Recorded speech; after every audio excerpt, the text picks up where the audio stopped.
Assalamualaikum warahmatullahi wabarakatuh. Pada kesempatan kali ini, izinkan saya untuk memaparkan presentasi mengenai prototipe yang kami buat dalam konteks Final Project Karsa 2024. Sebelumnya, saya perwakilan untuk pembukaan Muhammad Raffi Nurfasya dari kelompok Philip Ray 1. Kelompok Philip Ray 1 beranggotakan 13 anggota dengan NIM-NIM yang tertera seperti yang dapat dilihat di sini. Sebelum saya memulai isi-isi untuk penjabaran prototipe, di sini kami mengadakan pendahuluan yang berisikan latar belakang, rumusan masalah, dan tujuan penelitian.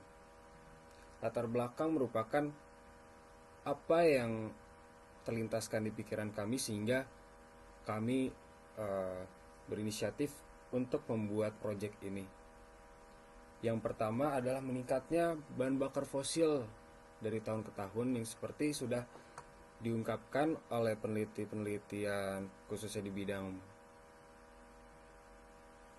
polusi gas.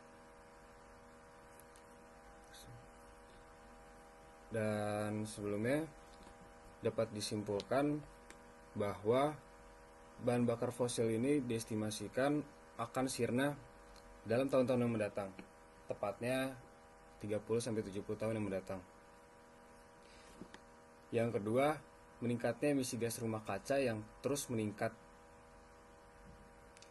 sehingga pastinya mengakibatkan polusi-polusi, khususnya polusi udara. Lalu dilanjut oleh rumusan masalah. Yang pertama, apakah bahan bekas bisa diolah kembali menjadi hal yang bermanfaat bagi lingkungan? Tentunya rumusan ini adalah alternatif yang positif untuk memutarbalikkan bahan bekas yang rentan orang hanya buang itu jadi sekedar sampah, bahkan merusak lingkungan sekitar.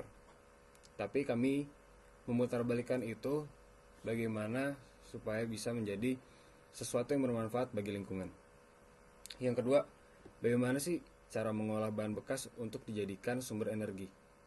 Di sini kami mengolah bahan-bahan bekas tersebut untuk dijadikan prototipe yang kami buat, khususnya yang menjadi sumber energi. Yang ketiga, tujuan penelitian. Mengapa kami melakukan penelitian ini? Yang pertama, untuk mengurangi produksi bahan bakar fosil semananya yang sudah dibahas di latar belakang yang pertama yang saya sebutkan tadi.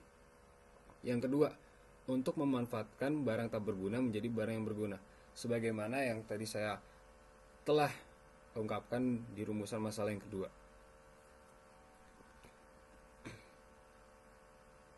Lanjut memasuki analisis masalah yang akan dibacakan rekan saya, Gita.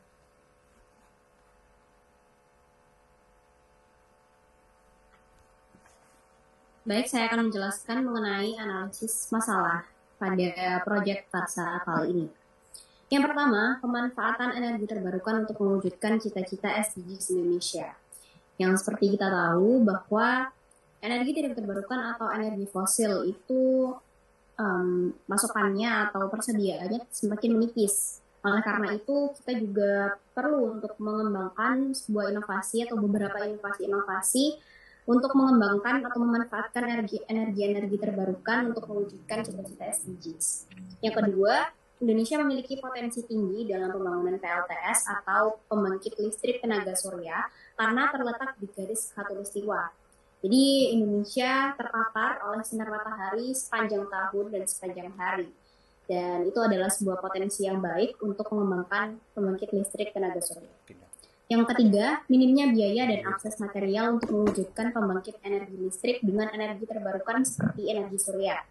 Ya, seperti yang kita tahu bahwa tidak semua kalangan masyarakat dapat mengakses atau menggunakan solar panel atau panel surya sebagai pembangkit listrik karena harganya mahal dan materialnya juga sulit untuk diakses. Oleh karena itu, di sini kita mengembangkan sebuah inovasi agar masyarakat semakin mudah untuk mengakses sumber energi terbarukan seperti solar panel ini.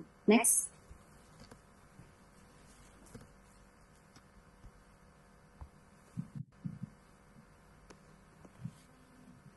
Nah, ini adalah prototipe yang kami buat, yaitu solar panel yang berbahan DVD bekas. Jadi di sini panel surya ini secara listrik dari yaitu saya matahari buat prototipenya dengan bahan bekas, yaitu DVD bekas, dan harganya terjangkau juga. Yang pertama bahannya adalah DVD, kawat tembaga, alas kardus, lampu, dan juga gunting. Next. Untuk selanjutnya hasil percobaan akan dijelaskan oleh rekan saya yaitu Naik. Untuk hasil percobaannya, kelompok kami sudah melakukan beberapa percobaan dengan kawat yang sama yaitu 0,5 diameter. Tetapi di dua keadaan yang berbeda, yaitu sore hari dan siang hari. Untuk sore hari kita mendapatkan 0,01 volt dan untuk siang hari kita mendapatkan 0,6 volt. Nah, ini sudah membuktikan bahwa DVD bekas sendiri berpotensi untuk dikembangkan menjadi panel surya dengan bahan hasil daur ulang. Proses pembuatan panel surya dari DVD bekas ini terjadi karena prinsip dasar fotovoltaik, yaitu kemampuan bahan tertentu untuk mengubah cahaya menjadi listrik. Namun, perlu dicatat bahwa akan memerlukan kepingan DVD dengan kuantitas yang banyak untuk menjadikan panel surya yang efisien. Nah, selanjutnya akan dibawakan oleh Rafael.